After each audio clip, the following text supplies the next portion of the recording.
He will be busy. This man is always busy. NHL Network insider Elliotte Friedman joining us right now. Elliotte, before we move on to NHL news, how about the World Junior Tournament? What a championship, what a gold medal game that was. What is the reaction, the fallout north of the border up there in Canada? Well, as you can imagine, we're not very happy, Jameson. First of all, I don't think anybody begrudges the victory. I think everybody recognizes that after Canada steamrolled through the tournament, the United States played its best and biggest game at the moment they had to. I don't think anybody begrudges that. They were full marks for the victory. I give them all the credit. That Trevor Zegras, oh my goodness, is he a player? I mean, to walk in and say, we've got to test this guy at even strength and then do it. If you're going to talk the talk, you got to walk the walk. And boy, the Ducks have a hell of a player there.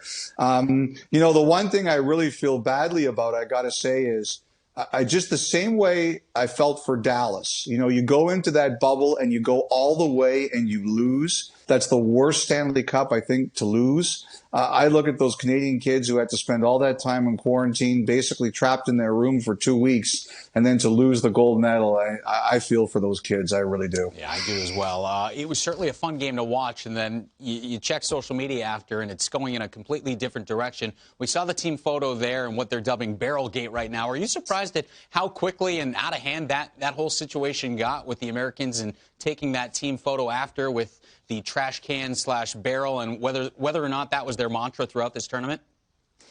Honestly, like Jameson, in this day and age, is social media, it's wildfire. It's this essence you can't control, right? So, I mean, if you're going to tell me that something's going to go out of control on social media, I totally believe it, and I think anyone can. I accept the explanation. It makes sense to me. I remember covering the 2002 Olympics in Salt Lake City when the report got out that the U.S. women walked on a Canadian flag. And Cammie Granato went to Team Canada, Cassie Campbell-Pascal, who I now work with, and said, I want you to know that absolutely did not happen. And I'm sure that the United States has gone to Canada and said, this absolutely did not happen. I just can't imagine if they had Canada's name on a garbage can like that, they would have brought it out into the public. I don't see anybody actually doing that. Yeah, you summed it up perfectly. That is Twitter in a nutshell. All right, let's get back to the nuts and bolts in the NHL. And Patrick Laine, though, he doesn't seem to want to answer any questions about his future there with the Jets. Anything new about the situation up there? Any new developments?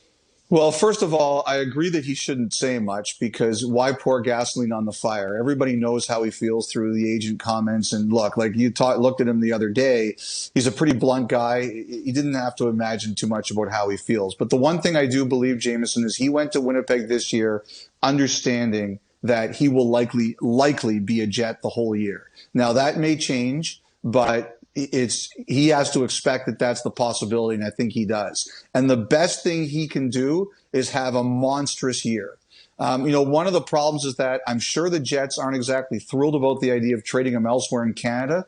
So if you trade him right now, he's got to go through a quarantine anywhere else he gets traded to. That's a problem. His contract, he's up after this year, 2 years of arbitration and unrestricted free agency.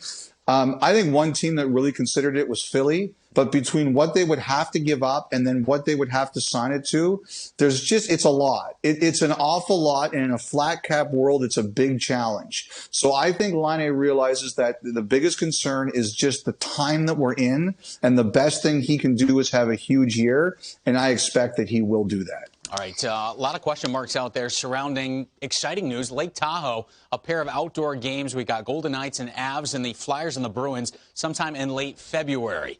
I want to know personally, where are they? Are they playing this actually on the lake, like the lake ice, or are they going to build a rink on the ice? Or do you have any more details surrounding that, what should be an extraordinary event?